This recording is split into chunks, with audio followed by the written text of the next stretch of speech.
Welcome to the specific equipment training for ISO1 East Burner, module number 4. This is a very critical module, and the previous 3 modules build us to a clearer understanding of what will be portrayed and relayed to you in this particular module. So this one, Module 4, deals with the burner sequence of operation.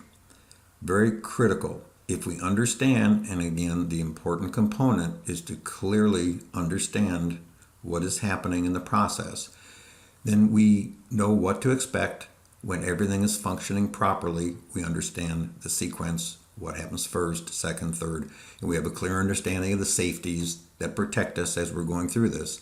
Then the system will be in complete operation and heating the air so that we can dry the sprayed product. This also, when it's clear to us and our understanding is keen, we will be able to more effectively troubleshoot the system if we have a problem at the startup, and even more importantly, if we have a problem while we are in operation.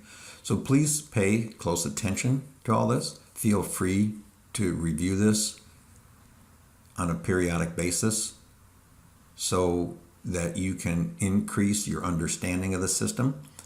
Any training effort is very good. This effort is exceptionally good because it is reusable. We don't understand and learn everything in one session. Again, we're following the Khan Academy and what they have learned through their worldwide education, that we are good for 15 to 30 minutes worth of education. Then we want to proceed to a level of mastery, which means that we can function with these elements and function with this process without having to have a lot of explicit thought. It's more instinctive. Don't know that we ever truly attain mastery, but this is to head us in that particular direction. So one training session, one review of this material will not be enough for you to be taking strong steps along the journey to mastery. We would recommend that this be reviewed on a periodic basis at least 2 more times following this initial session. So let us begin. The Module 4 burner sequence of operation. So let's begin the burner startup as the first part of the sequence of operation. So when we look at that, the screen, they call that the maintenance screen, that shows us all of the series limits, we can see that everything on this screen is green, which means that they are satisfied whether the element is to be open or the element is to be closed. It is proof positive that all the systems are functioning properly. So when we have this element, the system is now ready to be started. The operator starts the east and west exhaust fans, and they control the system vacuum level to less than 1 inch of vacuum. Again, we see that in words, and then with the same information with the symbol, with the little caret sign going to the left, meaning less than the number 1, and then the quotation marks standing for inches, so less than 1 inch of vacuum. So continuing out the sequence of operation, we can see that we have all of our safeties properly registered. So what do we need? We need to have ourselves some air, oxygen. So again, we remember this from some of the previous modules. So we're drawing the outside air in and we're controlling with the damper in front of the fan. The inlet air fan is started and the proper airflow is attained. The operator will adjust the inlet damper to help hold the system vacuum to less than 1 inch as required. Now, the next component that's coming into play is the expanded annunciator. It shows us, and this is located in the MCC, the expanded annunciator shows all series limit stream safeties are okay. We can tell that visually because we can see all of the LEDs, which are colored red, are lit. There's some explanation as to which one is on there, which device is registered by each one of the LEDs. So the system is saying, I am ready to go. So again, from a technical standpoint, this indicates proof of closure and constantly monitors the series limit stream safeties should there be any problems. This is not an intelligent device. This is merely a pass-through device, but it gives us a visual. And when we get to a very brief section on troubleshooting, we can see how to use this device to help us should we have an operational problem. So system is good. Inlet air fan is started, and we're ready to continue the sequence. So let's prepare to ignite the main burners. Well, the first step is we have to purge the system. So again, this is on the relay module, or the one that has the label burner control. So the burner purge cycle is started by the Honeywell relay module. And we can see on the screen, it says purge hold, start switch. So it's ready to get started. Then the purge cycle will start. We just got to make sure there's no puddling of any gas, everything has been cleared out, and the combustion will be on a controlled basis. During the purge cycle, the modulation motor, and this is the one, that's what controls the amount of gas that goes to our burners. During the purge cycle, there's no gas flowing through this modulation motor, but it cycles from 20% open, which is a low fire, to 100% open, which is high fire. The purpose of this is to be sure that this modulation motor, as we see in this picture, is functioning properly, because that is what the PID system through the PLC will be changing state of to maintain the set point temperature that we need to properly dry our product. So at the end of the purge cycle, the modulation motor is returned to the low fire position, which is approximately 20%. So everything looks like it's good. The system basically checks out. All the safeties have proven that things are in good shape. So let's ignite the pilot flame first. Just like a furnace at home, we have to ignite the pilot, or the pilot might already be burning. Then the main burner is ignited via this pilot. So what we see here, 2 solenoid valves open, again from a safety standpoint, and allow natural gas to flow through the small auxiliary line to the burner pilot. The larger lines that we notice that were in yellow supply the large volume of gas, and that goes to the main burner. The pilots do not require as much gas, and that is why it is a much smaller line. These solenoids perform a critical part of the operation, and in further training modules we'll have more in-depth explanation of them. So let's ignite the pilot flame. So the high voltage ignition transformer, remember that from our component list, it sends power to the flame rod. The flame rod has the spark, and it ignites the pilot natural gas. So we get ourselves a nice flame. Then what happens is our scanner sees the pilot flame and sends a voltage signal to the Honeywell relay module. Again, that's the one that we call burner control. So it's going to tell the Honeywell relay module, yes, I do have a flame. And this scanner is looking for the ultraviolet output from the flame. So we want to verify that the pilot flame, that we have it, and then ignite the main burners. Well, the system, again, we can see this, there's the burner control, so this is the relay module, and it says pilot ignition. And the critical element of this is what's inside that circle. The Honeywell relay module must see a voltage output from the pilot scanner for 10 seconds before signaling for the main burner to ignite. So the purpose of this is that we don't just have a flame, think we're okay, and then lose the flame and then ignite the main burner. We're looking for a good steady flame. We see on here it's 5.0 volts. The system will ignite with a voltage level lower than that, but it has to be consistent, and it has to remain for at least 10 seconds. Ideally, we are always looking for the 5.0 volts if possible. So pilot's going, we verified that, so now let's ignite the main burners. The natural gas vent valve closes, and this is a safety feature should something bleed by in the system where we would vent the natural gas outside the building to prevent any puddling or any potential dangerous situation. So the natural gas vent valve closes. Then the 2 Maxon blocking valves open, and natural gas flows to the main burner.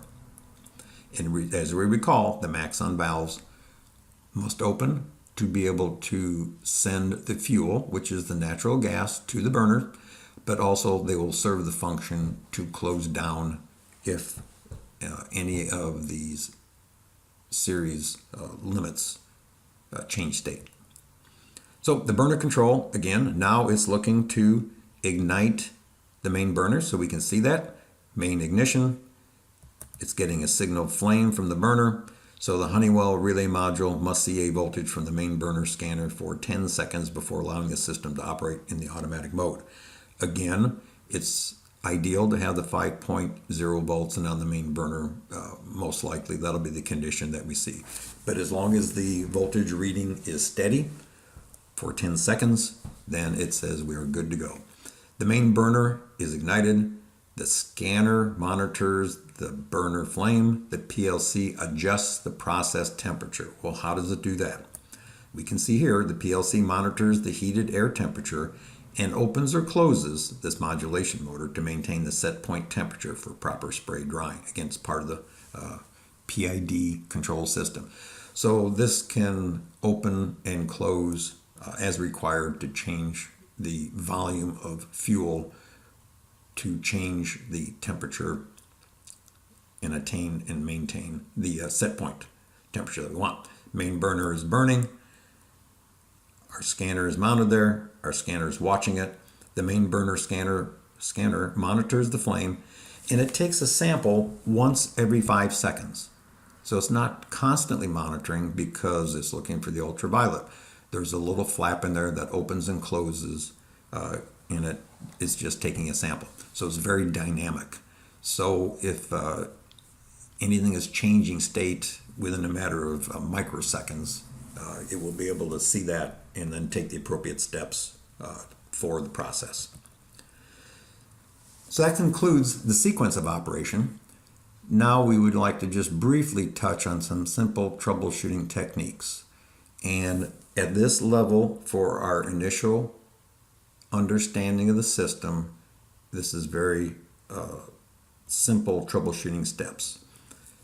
Basically, if something stops, if the burner stops, or you're having a problem, do you have a flame? Problem with a startup, or operationally if something is stopped, do you have a flame? Did a series, and we recall this from that screen that we looked at, did one of the elements in the series limit string stop you or drop you out? So we would look at the operator screen, this maintenance screen, for proper condition of all safety elements. We can also look at the expanded annunciator, and in the lower right hand corner there's the ability for us to depress a switch and it will tell us the first out. Basically, it will tell us if one of these series limit string elements changed state, it will tell us which one it was. So rather than just reset it and try to light again, if we can do that or look at the screen, then that will give us a very good idea as to what had dropped us out or stopped us. And again, sometimes there could be various reasons for the problem to have occurred. Sometimes it's an early warning of some system issues or problems. Sometimes we have a lot of vibrations in the systems from time to time. It could just be the loosening of a component on there, but it will lead us in the right direction so that we can avoid having problems in the future, take corrective action. So, is the scanner verifying a flame? Look at the burner control display for the voltage signal. And again, it's looking for a voltage output from the pilot scanner when we're starting up for 10 seconds before signaling for the main burner to ignite. And it also is checking the main burner every 5 seconds to be sure that we have a good flame. But especially with the pilot, it's very good going through the start sequence if there's been a problem. If all of our safeties are showing good and the system should be ready to go, to watch this as we go through the start sequence could be very beneficial. If we do not see the voltage or a steady voltage, then we know that takes us up to the scanners to investigate what's going on. And the most important thing, go to the burner and see what you see. Use this sequence of operation knowledge as you try to relight the system or to help identify what is going on with the problems. Troubleshooting is a very high level of understanding, and that will be covered in future modules. But these are just basic elements that, if they're followed, will take care of the majority, help you to take care of the majority of problems and identify them very quickly. So thank you for your attention. Please use this modular program for the basic burner control training. Please use it as a refresher training. Again, as you recall, we are trying to attain the level of mastery, so this material should be reviewed at least 2 additional times. Our recommendation is within a few weeks of the first viewing for the second, then in less than 3 months you should have the third. And by all means, if it's beneficial as a refresher, you don't have to watch the entire training session, but a particular module might be of interest to you. Please feel very free to use it as a little memory tickler and as a very quick refresher as time goes forward. And obviously, please use this as new folks join your team. And this is the last element. Of course, it's always a disclaimer. We at Cornerstone Technology Solutions have done our very best to portray the system in a factual and accurate manner. Systems can be changed, systems can be modified. So we would ask you to be very much aware of your process, very much aware of your system, and realize that the information we've given you is a very strong reference to help you to understand. It might not cover 100% of what you're looking at today. We also use many names. We showed many components. We are not attempting to take any information from anybody. We are just sharing and identifying because of the trademark laws and patents and so on. We're just identifying actual manufacturers. So hope this has been an enjoyable experience. We appreciate your time, and please give us feedback for improvements in future efforts.